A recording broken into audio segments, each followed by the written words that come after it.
Hi, welcome to Take 5, where we daily consider devotional thoughts from Oswald Chambers' book, My Utmost for His Highest. Today is October 12th, and the title of today's devotional is Getting into God's Stride. Enoch walked with God, Genesis 5, verse 24. In every generation there has been a standout preacher.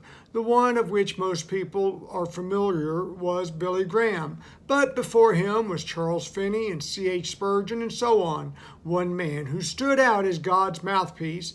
And then there's the rest of us, the ordinary people, those who follow God by virtue of being saved, but with whom there is no fame or acclamation. Enoch wasn't a high-profile individual. He was one who knew God and trusted in God and walked with Him in what reads to be a literal sense, as we are told in the remainder of the verse, and was not, for God took him. Here we have a literal example of what the rapture will be like. Those who are walking, living in God will suddenly be no longer on earth, for they are instantly transferred into heaven. Most Christians want to be part of that rapture event.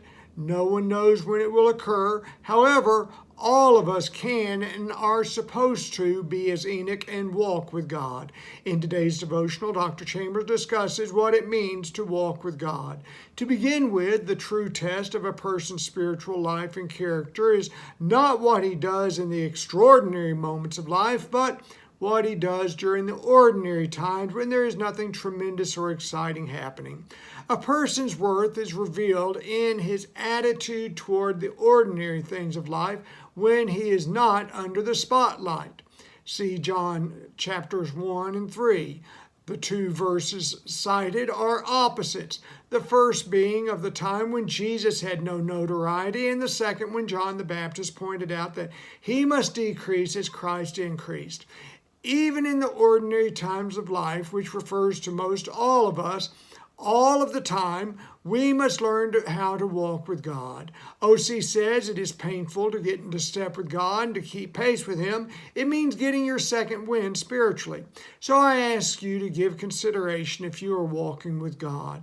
What does the phrase mean? Dr. C goes on to explain, in learning to walk with God, there is always the difficulty of getting into His stride, but once we have done so, the only characteristic that exhibits itself is the very life of God Himself. The individual person is merged into a personal oneness with God, and God's stride and His power alone are exhibited.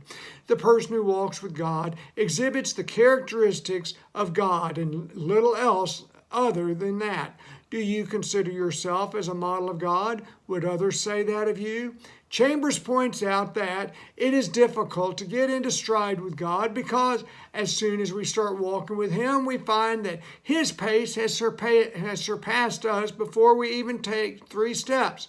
He has different ways of doing things, and we have to be trained and disciplined in His ways. The ways of God are not the ways of man. Our natural life is not one that exhibits godliness.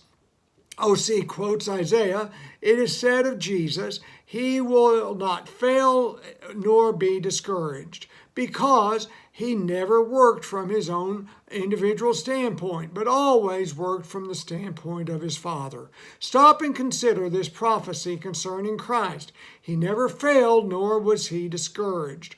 This has to be correct because it is prophecy. Jesus was never discouraged, even with all the opposition He had and all the difficulties He encountered.